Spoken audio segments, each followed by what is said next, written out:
तो स्वागत, सत्कार, अभिनंदन, नमस्कार साथियों। स्वागत है साइंस क्लब दौसा के सभी साथियों का इस ऑनलाइन प्लेटफॉर्म के ऊपर। तो आज हम बात करने वाले हैं अपने बीएससी नर्सिंग जो फर्स्ट सेम होता है उसके जो इम्पोर्टेंट क्वेश्चन रहने वाले हैं साइकोलॉजी और सोशियोलॉजी के क्वेश्चंस के बारे में बात करेंगे। इंपॉर्टेंट क्वेश्चन क्या रहने वाले हैं और एग्जाम के पॉइंट ऑफ व्यू से सबसे ज़्यादा कौन सा क्वेश्चन उठ सकता है, कितने मार्क्स का आता है, वो सारी बातें हम आज की इस क्लास के अंदर करेंगे। तो सबसे पहले अपन बात करते हैं सोशियोलॉजी के बारे में, साइकोलॉजी के बारे में कि साइकोलॉजी के कौन कौन से क्वेश्चन उठ सकते हैं। साइकोलॉजी बेसिक सा मीनिंग है उसका कि आपकी study of Saul, study of consciousness, study of consciousness. Saul की स्टडी स्टार्टिंग में बताया गया था। बाकी माइंड की स्टडी बहुत अलग अलग तरीके की डेफिनेशंस दी गई जिसमें साइकोलॉजी को अलग से दिया गया। तो सबसे पहला क्वेश्चन इसमें आता है साइकोलॉजी के इंट्रोडक्शन से कि डिफाइन करवाने। तो साइकोलॉजी को डिफाइन करवा ले, मान लो आपसे कि साइकोलॉजी को डिफाइन करो, उसका स्कोप पूछ ले। स्कोप के अंदर फिर आपके दो स्कोप दे रखे हैं, एक तो ब्रांचेस के अकॉर्डिंग और एक आपका जो लिमिटेड है कि अपन बिहेवियर की स्टडी करते हैं अलग अलग होगी तो उस हिसाब से। और बाकी इसके अंदर आपके मेथड आते हैं कि अलग अलग तरीके के मेथड हैं अपने बिहेवियर को किस तरीके से ऑब्जर्व कर सकते हैं, जिसमें आपका इंट्रोस्पेक्शन, ऑब्जर्वेशन, केस क्लिनिकल और सर्वे, एक्सपेरिमेंटल, बहुत तरीके के मेथड है। तो ये सारे इंट्रोडक्शन से मेन क्वेश्चन उठ सकता है जो मेनली ज़्यादा से ज़्यादा 16 नंबर का एक क्वेश्चन उठ सकता है इनमें। परसेप्शन की बात करें तो परसेप्शन के अंदर परसेप्शन का सबसे पहले तो मतलब जानते हैं। परसेप्शन का आपका क्या मतलब रहता है? परसेप्शन का मतलब होता है किसी भी चीज़ को जानने की क्षमता। अपने सेंस ऑर्गन के थ्रू अपन किसी चीज़ को कितना जान पा रहे हैं।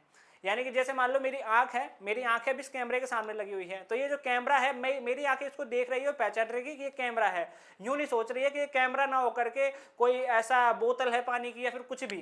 तो ये कैमरा साफ साफ पहचान में आ रहा है, तो वो आपका परसेप्शन है जिसके अंदर आपका मेन एक क्वेश्चन उठता है एरर ऑफ परसेप्शन के नाम से, जो 4 नंबर में मेनली आता है। एरर ऑफ परसेप्शन के अंदर आपके इल्यूजन और हेल्यूसिनेशन दो चीजें आती है। बाकी बात करें फिर लर्निंग के बारे में, लर्निंग के अंदर उसकी डेफिनेशन पूछ लेगा, लॉ ऑफ लर्निंग क्या रहते हैं, और उसके अलावा थ्योरीज रहती है जिसके अंदर आपकी operant conditioning, classical conditioning, trial error theory और कॉग्निटिव बिहेवियर थ्योरी वो सब आ सकती है, जो मेनली इसके अंदर 4 से 8 नंबर का एक क्वेश्चन उठ सकता है। उसके अलावा अपन बात करें मेमोरी के बारे में कि मेमोरी होती क्या है, मेमोरी के टाइप और फैक्टर अफेक्टिंग के मेमोरी को क्या क्या चीजें अफेक्ट कर सकती हैं, किससे आपकी मेमोरी बढ़ सकती है, किससे कम हो सकती है। थिंकिंग यानी सोचने की कैपेसिटी, सोच रहा है कितना सोच रहा है, तो उसका टाइप, स्टेज वगैरह वो सब चीजें। इंटेलिजेंसी की बात करें तो इंटेलिजेंसी के अंदर आईक्यू पूछ सकता है आपसे कि जो एक नॉर्मल पर्सन है उसका नॉर्मल आईक्यू कितना होता है, एक बढ़िया आदमी का कितना होता है, और जिसका आईक्यू अपने नॉर्मल लेवल से कम है तो उसको मेंटल रिटार्डेड के अंदर इंक्लूड करते हैं। तो वो क्वेश्चन भी अलग से आपके 4 से नंबर के अंदर उठ सकता है। इसमें जो भी क्वेश्चन आएगा आईक्यू भी 4 नंबर में और एमआर भी 4 नंबर में, बस सिर्फ और सिर्फ। पर्सनालिटी की बात करें तो पर्सनालिटी में इसका जो क्लासिफिकेशन है वो आपके 4 से 8 नंबर के अंदर आ सकता है। अलग अलग तरीके के इसमें क्लासिफिकेशन है, डॉक्टर जंग का है, हिप्पोक्रेटस का है, नॉर्मल जो क्लासिफिकेशन है वो है, तो उस हिसाब से ये 4 नंबर का भी हो सकता है, 8 नंबर का भी हो सकता है। और बात करें इसके अंदर थ्योरी और इंक्लूड होती है जिसके अंदर psycho analytic theory, psychosexual theory और साइको एनालिटिक थ्योरी आती है। वो चीजें भी पर्सनैलिटी के अंदर अपन इंक्लूड कर सकते हैं, है ना, तो उसका भी क्वेश्चन से अलग उठ सकता है। मोटिवेशन की बात करें तो मोटिवेशन के टाइप, मोटिवेशन होता क्या है, और मोटिवेशन की थ्योरी जिसमें आपकी वो मार्शलो हियार्ची की थ्योरी आती है, मार्शलो हियार्ची की, जिसका इस तरीके से एक पिरामिड बनता है जिसमें आपकी 5 बेसिक नीड दी हुई होती है किसी पर्सन की, जिसमें सेल्फ एक्चुअलाइजेशन सबसे ऊपर की स्टेज होती है जिसमें बहुत कम लोग पहुंच पाते हैं अपनी सेल्फ स्टीम, सेल्फ एक्चुअलाइजेशन में खुद के बारे में जान पाते हैं। नेक्स्ट अपन बात करें तो कॉन्फ्लिक्ट की सोच सकते हैं। कॉन्फ्लिक्ट का भी एक 4 नंबर का क्वेश्चन उठता है जिसके अंदर इसके टाइप मेनली पूछे जाते हैं, जिसके अंदर आपका अप्रोच अवॉइडेंस, अप्रोच अवॉइडेंस और मल्टीपल अप्रोच अवॉइडेंस, 4 क्वेश्चन अलग अलग, 4 टाइप है इसके अलग अलग। स्ट्रेस साइकिल की बात करें तो स्ट्रेस होता क्या है और स्ट्रेस की साइकिल के बारे में। ईगो डिफेंस मैकेनिज्म को होता है खुद को प्रोटेक्ट करने की मैकेनिज्म होती है, खुद को कैसे बचाना है। जैसे मान लीजिए कॉलेज के अंदर या फिर स्कूल के अंदर या फिर तुम्हारे घर के अंदर तुमसे कुछ भी अनहोनी हो जाती है बाय चांस। मान लीजिए तुम्हारे कॉलेज के अंदर तुमने कुछ ऐसा काम कर दिया, तुमने किसी जो लड़की को छेड़ दिया, और घर के अंदर तुमने कोई बर्तन वगैरह तोड़ दिए, कर दिए, कुछ भी हो गया।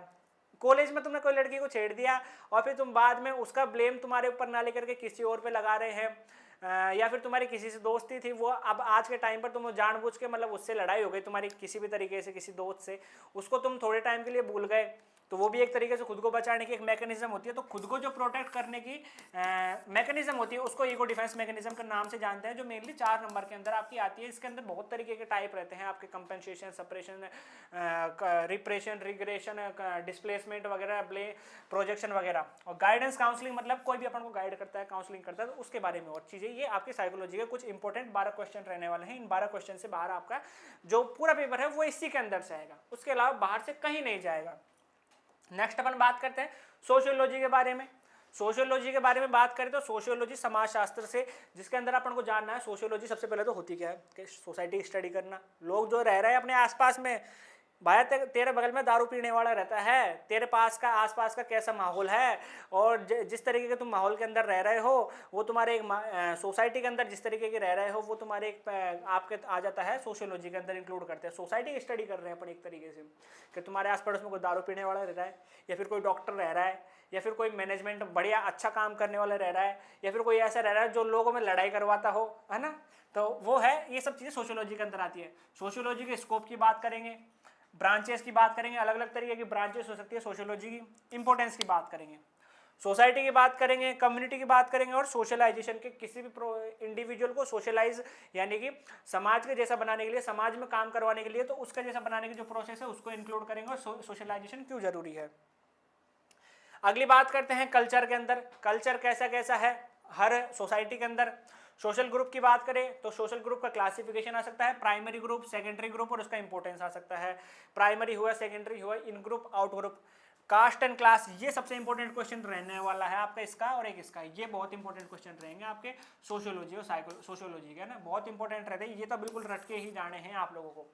फॉर्म ऑफ सोशल प्रोसेस, जिसके अंदर आपकी बहुत तरीके की कंपटीशन, कोऑपरेशन, अकोमोडेशन, एसिमिलेशन, ये 4-5 तरीके की प्रोसेस आती है। तो उनमें ज़्यादातर डिफरेंस देखने को मिलता है कि कोऑपरेशन और कंपटीशन के बीच में डिफरेंस बता दीजिए।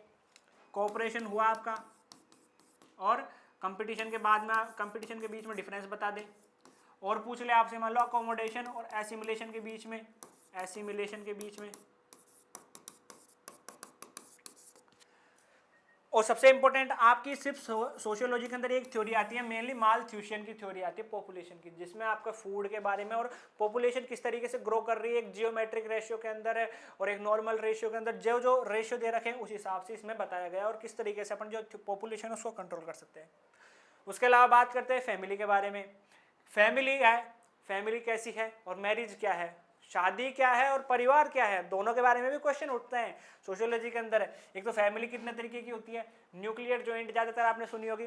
उसके अलावा बहुत अलग अलग तरीके की और मैरिज भी होती है, वो बहुत अलग अलग तरीके की फैमिलियाँ भी होती है, पैट्रियार्कल, मैट्रियार्कल, पॉलीगैमी और मोनोगैमी, है ना, पॉलीएंड्रस, बहुत तरीके की रहती है, अलग अलग तरीके की मैरिज टाइप रहती है, जो आप इस क्लास के अंदर मतलब जो अपनी इंपॉर्टेंट रहेंगे क्वेश्चन उनके अंदर जब अपनी क्लास आएगी तो उसमें आप जानेंगे अलग अलग फैमिली के बारे में।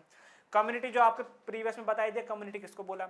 सोशल सिस्टम क्या होता है, सोशल कंट्रोल, समाज के ऊपर किस तरीके से कंट्रोल करना है। सोशल के अंदर मोबिलिटी यानी मूवमेंट, सोसाइटी के अंदर क्लोज ओपन दो तरीके का रहता है, अलग अलग तरीके से, जिसमें अपनी सिचुएशन भी चेंज हो सकती है, पोजीशन चेंज हो सकती है, स्टेटस चेंज हो सकता है, अलग अलग तरीके के रहते हैं। तो ये जो है बहुत इंपॉर्टेंट, मतलब कि आपके सोशियो साइको के मोस्टली, सोशियो एंड साइको के आपके मोस्टली जो क्वेश्चन हैं इन्हीं से उठते हैं। सिर्फ ये 12 क्वेश्चन सोशियो के हैं और 12 ही साइको के हैं।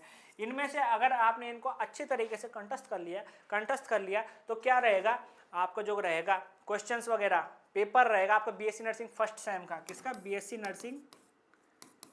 नर्सिंग फर्स्ट सेम का पेपर यूँ क्लियर हो जाएगा चुटकियों में क्लियर हो जाएगा। कैसे? चुटकियों में क्लियर हो जाएगा, चुटकियों में।